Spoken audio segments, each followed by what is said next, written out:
Welcome to Shorts Beyond Measure, where fashion, interiors, and psychology get the stylish, savvy, and slightly therapeutic touch. We're Tara West, Caroline Baltz, and Alison Goldberg, a fashion stylist and 2 interior designers who are also trained as psychotherapists. So let's get into what's trending, what's tired, and what's actually worth your time. Because good style and good decisions should never be short-lived. Hello, ladies. Hello. Oh, am I supposed to say hi now? Little lag. Let's reframe that. Yeah, can we talk about reframing, because we're gonna have to reframe that whole start. Well, Caroline, should we just jump into it? Yeah, let's just jump in. Reframing is a big topic. It is. It is a concept within cognitive behavioral therapy whereby you really look at your thoughts. And cognitive behavioral therapy basically asks you to say, which bucket did my thoughts fall into today or this moment? Are they helpful or are they not helpful? And if they fall into the not helpful bucket, you can look at if you're using a cognitive distortion and you know what that is. But when you find it in the bucket of not helpful, that's an opportunity to reframe it. And because we can't always change how we feel, but we can change what we think. So thinking about things in a more productive way that serve us better. Feelings aren't facts. Like my favorite line, right, Caroline? I know, I know. Anything I'm feeling, I'm like, but they're not facts. Don't react on it. I like that. I had a situation recently where I had to reframe, and I'm going to tell you. So I always have interns, right? So the intern's worst part of the job that they have to do is to go do my returns, which means return the clothing that my clients didn't buy or return clothing from a shoot or accessories or whatever. And they always hem and haw. And I said to them, and I always say this, is every time you go into a store and you talk to somebody, you're building a relationship. Now you're going to leave that store and they're going to know your name and they're going to know that you're interested in fashion and they're going to know that you work for me and that you are, in this industry because you like it. So go to as many stores as you can. Yeah, you reframed a negative experience for them into almost like a networking experience. Yeah, because if you start to look at it like that, then you're going to want to do it. Mm-hmm. Yeah, it's all about reframing. And I think literally if you think about it, like putting a new frame on a painting can change the entire way it looks. So it's like that tangible of a concept. And on a personal level, my 2 best friends from LA are the best reframers in the world. And they're therapists. I met them at USC the first day of grad school. And anytime I call either of them, they will reframe something so wonderfully. and I love it because it really, when you reframe something, it doesn't seem so trivial and so big. And it's hard to reframe it yourself sometimes, right? Like you totally get stuck into that thinking and kind of go down that path, and for someone to say to you, oh wait, but why don't you look at it this way? Like this could actually help you in your career, or this could elevate the room, or your whole wardrobe could change with these 3 pieces. Like it's just unbelievably helpful, and you can't always do it yourself. But I will say in my private practice, which is very small, but when I'm teaching somebody about cognitive behavioral therapy and reframing, I always say, what would your best friend say to you? Oh, I like that. Right? And internalizing your best friends. And that must be so helpful to be like, what would they say if I picked up the phone? Absolutely. I think of them all the time. A quick question, and I don't know if this is going to tie in, but would you guys ever get people who try to kind of use your services for free-ish? Because I think there's a lot of crossover from friends who become clients and clients that become friends. Yeah, so it's hard. You got to walk the line, right? Like we have some clients that we started with early on and our fee structure was different then, but we honor that, like they kind of helped us get off the ground. So we honor that. I don't really find a lot of friends using us per se, but we definitely get a lot of, hey, what should I do in this room? What paint color should I use? Probably the same text that I send you, Tara, about like my pictures. Can I wear this tonight or do I need to change my shoes? And maybe using wasn't the right word, but when I first started my business, because mine was very much everybody I know because it was easier that way, right? Right. In the context of what I do. And people would often say, oh, in your travels, or while you're there, which means you're not going to pay me. And by the way, I don't mind anybody texting me like Perfect. to ask for anything. Where are you going next? Because can you pick me up some clothes in your travel? But your travels. But it's been a really long time since anybody has done that to me, because I've obviously been doing this like 12 years. But a couple months ago, somebody who I haven't talked to in a long time did text me out of nowhere and said, can you shop for me? Or it was more like, while you're in New York, pick me up something or look for me. Pick me up a Birkin. For an event. And I was like, I don't work for free. Right. And number one. Number two is, when you're shopping for a big event, you don't just text and say, will you look for me? I know. That's hard, though. And if you're not close, then it's almost like more awkward. Like that, I would have just sent her like a bill. Well, I was like, should I reframe this as, I don't fucking work for you? or should I just, I didn't answer because I didn't really know what, I don't want to be rude. Like, I don't shop. I won't. Well, you don't want to be rude, but you didn't answer.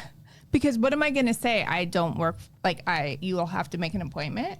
No, just be like, sure, my hourly rate is this. Do you know how much time you feel comfortable with me spending? Oh.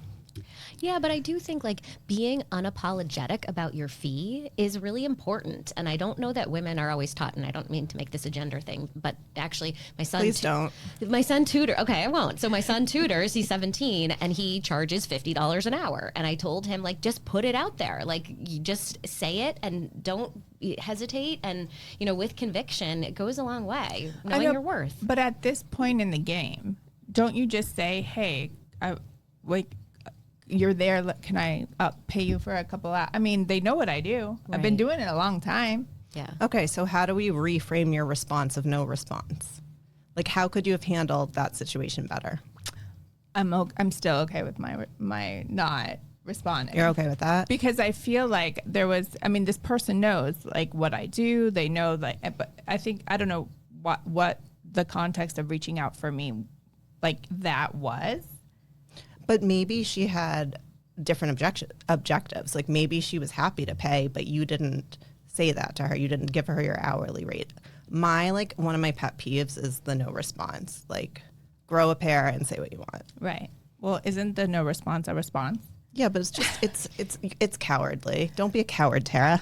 I'm certainly not a coward. We know you're not. But I think sometimes I rarely do that, but in that instance, I think because nobody has done that to me in so long. Yeah, you were kind of so off. long, and I'm established at this point, and so I didn't maybe appreciate it. And I could imagine being in your shoes too. That like my brain is thinking the reframe is she's disrespecting you, so you're gonna kind of disrespect her back, right? Like a passive response. Yeah, like, I don't think I was trying to be passive aggressive, but I felt like it was a disrespectful move because it is, what I do, and this event that she asked me for is a major event.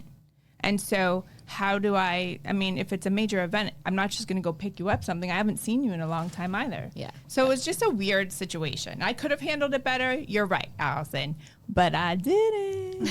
I like to kind of play the like dumb yet curious card, which is like, sure, like, oh yeah, here's how I bill. Does that work for you? Like just kind of assume that they know these things, and then they feel stupid that they asked you to do it for free, and maybe they won't respond. Put them in the awkward position. Right. Feels better for you. Yeah. Mm-hmm. Anyway, so reframing is really important because, and it's usually a conversation like this, which I think in the end can help you feel better, or in the next way you handle it. Like if I were to be presented with that again, I would handle it differently. Mm-hmm. Yeah, Allison's a very good reframer. And I am? Yes, and you're really good at reframing clothes, too. Like, I remember when I first met you, you were like, I'm going to add bows to my jeans at the bottom just to, like, elevate them, or feathers to my something or other. I love arts and crafts. I can't. You are very creative, though. I'm creative. I'm not artistic, but I'm creative. And I like, get a lot of joy from it. Like, I'm adding butterflies to Caroline's dress for Party in the Park. Like, I'm like, oh, a little sewing project. It's so fun. There's this woman on Instagram, I have to show you. She's so creative like that. She'll take any normal outfit, add like a dress to it, and all of a sudden it's like this really creative look that I would have never thought about. Yeah. A little fringe, a little applique goes a long way. I feel like you always do that for Party in the Park. I know, because like it's just people take it so seriously and it bothers me, and I just want to have fun. Like last year I wore a swan on my head. I love that. It's like, screw this. Like didn't you make that? I did not make that one. I've made all my hats in the past, but did you hear that echo? Way to screw up, Dave. Get off Facebook. Dave listens to maybe 2 minutes and then he's out.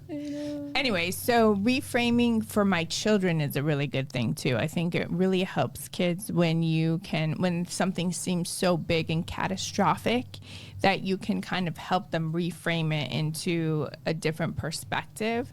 And I have to do that a lot with my girls and their friends, Yes, you gotta like take it down a little bit. Yeah. Like it's like, let's look at it from this lens, because not everyone's against you. Right. And also it's kind of like what you were saying, like, don't, in that situation I told you about, is I could have handled it differently. I could have seen it through a different lens. And sometimes it's not about, my kids are like, oh, they're so mean. Like they don't like me, but I'm like, how do you feel about them?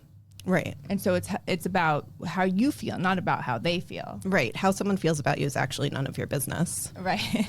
And we talk a lot about like, how are we feeling going into a client meeting? And Allison's very, blunt and like, I don't know. Her energy's off. Like I can't be around her or whatever. And I'm like, okay, but like, let's reframe this. We're going to get beautiful photos out of this for a magazine or whatever, or we can use them in this way. Like think about it in a way, or find the one thing that you do like about her, or that you do enjoy about the project. Yeah, I feel like we're lucky in the sense that we work together. So like if I'm having a hard time, like Caroline can kind of take over the project and vice versa.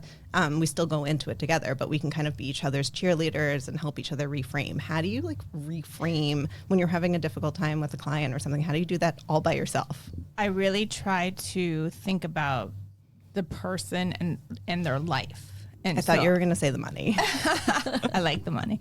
No, I think about, because I know these people so well, I think about what it could be that their difficulty is and what they struggle with. Yeah. And be empathetic. And so I go to the empathetic place of, that's really hard for them. That's why they're acting that way towards me. Just like anything, everybody has a story. Everybody's going through something.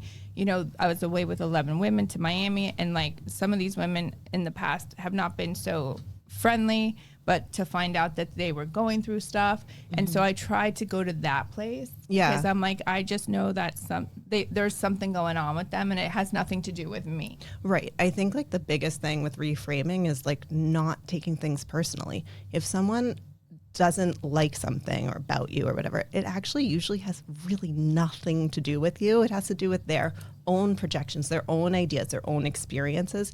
And that's helped me a lot, just not even like at work, but just like interpersonal relationships. 100%. I think if you can take the ownership, like if you know that's their stuff and not your stuff, you will grow tremendously and be a much happier person. Yeah. Reframe to live authentically.